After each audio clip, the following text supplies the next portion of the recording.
अस्सलाम वालेकुम रहमतुल्लाहि वबरकातुहू। इस्लाम में पर्दा की अहमियत। वीडियो शुरू करने से पहले अगर आप हमारे चैनल पर नए हो तो सब्सक्राइब का बटन दबाकर बेल आइकन पर क्लिक करें ताकि हर नई वीडियो आप तक पहुंचती रहे, और चैनल को ज़्यादा से ज़्यादा लाइक करें और शेयर करें। पर्दा की इस्लाम में खुसूसी अहमियत बयान की गई है और मर्द व ज़न को सतरपोशी के साथ शर्म व हया को भी मुकद्दम रखने का हुक्म दिया गया। यही वजह है कि मर्द के लिए किसी भी औरत पर दूसरी निगाह डालना जायज़ नहीं। नबी करीम रऊफ़ुर रहीम सल्लल्लाहु अलैहि वसल्लम भी बहुत शर्म व हया वाले थे और आप सल्लल्लाहु अलैहि वसल्लम ने दूसरों को भी इसका दर्स दिया। इस्लाम दीनी फितरत है। अल्लाह ताला और रसूल करीम सल्लल्लाहु अलैहि वसल्लम की इरशादात और अहकामात पर अमल पैरा होना ही दीनी इस्लाम है, जो मोमिनीन और मोमिनात को हिजाब यानी पर्दे के हवाले से सख्ती के साथ अमली जामा पहनाने का हुक्म देता है।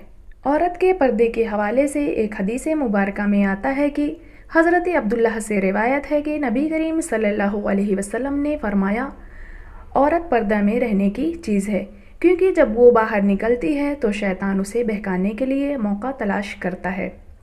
औरत के पर्दा को इस कदर अहमियत दी गई है कि उसके लिए इबादत भी पर्दे के बगैर और बेपर्दा जगह पर मना फरमाया गया।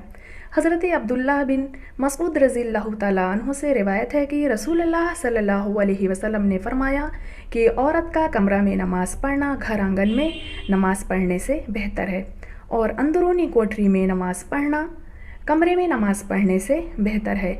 यानी औरत जिस कदर भी पर्दा करेगी उसी कदर बेहतर है। सहन में नमाज़ पढ़ने के मुकाबले में कमरे में नमाज़ पढ़ना अफजल है, और कमरे में नमाज़ पढ़ने के मुकाबले में कमरा के अंदर बनी हुई कोठरी में नमाज़ पढ़ना ज़्यादा अफजल है। यहाँ ये अम्र भी काबिल ज़िक्र है कि जैसे किसी भी मर्द का किसी खातून पर नज़र डालना दुरुस्त नहीं और पहली नज़र की माफ़ी के बाद दूसरी निगाह डालने से मना किया गया, ऐसे ही ख़वातीन को भी हुक्म है कि वो मर्दों पर नज़र ना डाले। इसी हवाले से हदीस पाक में आता है कि हज़रत उम्मे सलमा रज़ियल्लाहु ताला अन्हा फरमाती हैं कि मैं नबी करीम सल्लल्लाहु अलैहि वसल्लम के पास थी और आप सल्लल्लाहु अलैहि वसल्लम के पास हज़रत मैमुना रज़ियल्लाहु ताला अन्हा भी मौजूद थीं।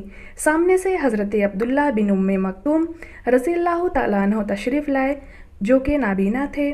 तो हुज़ूर अकरम सल्लल्लाहु अलैहि वसल्लम ने फरमाया कि उनसे तुम दोनों पर्दा करो। हमने अर्ज़ किया, या रसूलल्लाह सल्लल्लाहु अलैहि वसल्लम, क्या ये नाबीना नहीं? हुज़ूर अकरम सल्लल्लाहु अलैहि वसल्लम ने फरमाया कि ये नाबीना है, लेकिन तुम तो नाबीना नहीं हो। तो इस हदीस से साबित होता है कि ख़वातीन को भी मर्दों से पर्दा करना चाहिए और निगाह नहीं डालनी चाहिए, चाहे वो मर्द बसारत से महरूम ही क्यों ना हो। कुरान करीम में हिजाब यानी पर्दे के हवाले से मुसलमान ख़वातीन से खिताब में इरशाद फरमाया गया, तुम अपने घरों में रहा करो और ज़माने जाहिलियत की औरतों की तरह ना फिरो। इस आयत करीमा से ये बात साफ तौर पर मालूम हो रही है कि असल मतलूब इंदल्लाह औरतों के लिए ये है कि वो घरों से बेहिजाब और बिला ज़रूरत बाहर ना निकलें। इनकी तख्लीक घरेलू कामों के लिए हुई है और वो इन्हीं में मशगूल रहें, और असल पर्दा जो शरान मतलूब है वो हिजाब बिलबुयूत यानी कि घरों में अपने हुकूक व आदाब के साथ रहना है। पर्दा की इब्तिदा अज़वाजे मुतहरात के घरों से की गई और आम लोगों को हुक्म हुआ कि वो नबी अकरम सल्लल्लाहु अलैहि वसल्लम के घरों में बिला इजाज़त दाखिल ना हों, और अगर उम्महातुल मोमिनीन से कोई सामान वगैरह लेना चाहते हैं तो पर्दे के पीछे से लिया करें, और जब कोई सामान दे तो पर्दे के पीछे से दें।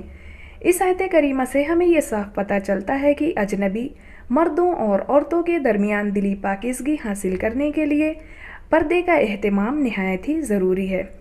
जब दिल साफ़ होंगे तो माशरे में फ़हाशी और बेहयाई का फ़रोग़ नहीं होगा। उम्मत की पाकीज़ा तरीन ख़वातीन यानी अज़वाजे मुतहरात और उम्मत के पाकबाज़ तरीन अफराद यानी सहाबाई कराम को ये ताकीदी हुक्म दिया जाना पर्दे के अहमियत को वाज़िह कर रहा है। ये हकीकत है कि इस्लाम ने दुनिया से बेहयाई को ख़त्म करने के लिए और इफ़्फ़त माआब मुआशरा अता करने के लिए हिजाब का हुक्म दिया है। इस्लामी हिजाब ही वो वाहिद शय है जिससे औरतों का सही माना में तहफ़्फ़ुज़ हो सकता है। इस हिजाब को अपनाए बगैर ना तो फ़वाहिश व मुनकरात पर پابندی لگائی جا سکتی ہے اور نہ ہی بے حیائی کو ختم کیا جا سکتا ہے۔ حجاب کے بغیر عورتوں کے تحفظ کا خیال ایک ایسا خواب ہے جو کبھی بھی پورا نہیں ہو سکتا۔ اسلامی حجاب کا ہرگز یہ مطلب نہیں ہے کہ اسلام نے عورتوں کو گھروں میں قید کر دیا کہ وہ ہمیشہ اندر ہی رہیں، کبھی باہر نہ نکلیں، جیسا کہ آج کے نام و نہاد روشن خیال اور جدید تہذیب کے خیال ہے، بلکہ اسلام نے خواتین کو ضرورت کے وقت پردے کے ساتھ باہر نکلنے کی اجازت دی ہے۔ چنانچہ قرآن کریم میں ارشاد خداوندی ہے کہ اے پیغمبر، آپ اپنی بیویوں اور مسلمانوں کی عورتوں کو کہہ دیجئے کہ وہ اپنی چادریں اپنی اوپر لٹکائیں اور اس میں قریب ہے کہ وہ پہچانی جائیں اور کوئی انہیں نہ ستائے، اور اللہ تعالیٰ بخشنے والا اور رحم کرنے والا ہے۔ نبی پاک علیہ الصلاۃ والسلام نے ازواج مطہرات کو مخاطب کرتے ہوئے فرمایا، تمہارے لیے اس کی اجازت ہے کہ تم اپنی ضرورت کے لیے گھر سے باہر نکلو۔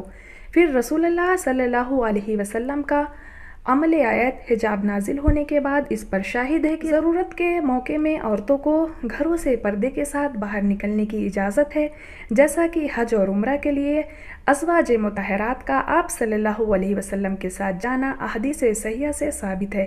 حضرت عائشہ صدیقہ رضی اللہ تعالیٰ عنہا فرماتی ہیں، قافلے ہمارے پاس سے گزرتے تھے اور ہم بحالت احرام نبی کریم صلی اللہ علیہ وسلم کے ساتھ سفر حج میں تھے، تو جب قافلے کے لوگ ہمارے سامنے آتے تو ہم اپنی چادر سر سے چہرے پر لٹکا لیتے تھے، اور جب قافلے آگے بڑھ جاتے تھے تو ہم اپنے چہرے کھول لیتے تھے۔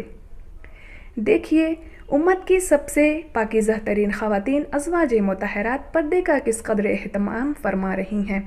اسی طرح بہت سی روایت سے یہ بھی ثابت ہے کہ ازواج مطہرات اپنے والدین وغیرہ سے ملاقات کے لیے گھروں سے نکلتی تھیں اور عزیزوں کی بیماری پرسی، تعزیت وغیرہ میں بھی شرکت کرتی تھیں، لیکن ان تمام صورتوں میں پردے کا مکمل اہتمام رکھا جاتا تھا۔ اسلامی حجاب عورت کا وقار ہے۔ خواتین میں جو برقع پہننے کا رواج ہے، یہ دور نبوت کی پاکیزہ خواتین اسلام کے عمل سے ہی ماخوذ ہے۔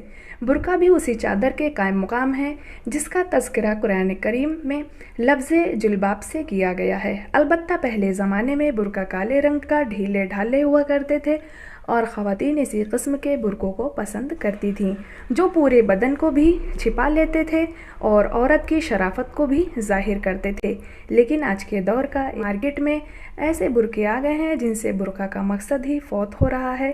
کپڑا اتنا باریک کہ جس سے اندر تک کا لباس نظر آتا ہے، سائز اتنا تنگ کہ جس سے جسم کی ساخت بھی ظاہر ہوتی ہے، رنگ برنگ دھاگوں کے پھول، ڈیزائن اور چمکیوں اور موتیوں وغیرہ سے مزین ہیں جن کے پہننے سے برقعے کا مقصد حاصل نہیں ہوتا۔ لہٰذا لازم ہے کہ خواتین ڈھیلے ڈھالے، سادے اور غیر جاذب نظر برقعے پہن کر ہی باہر نکلیں، اور یہ بات یاد رکھیں کہ برقعے زینت کے اظہار کے لیے نہیں بلکہ زینت کو چھپانے کے لیے ہے۔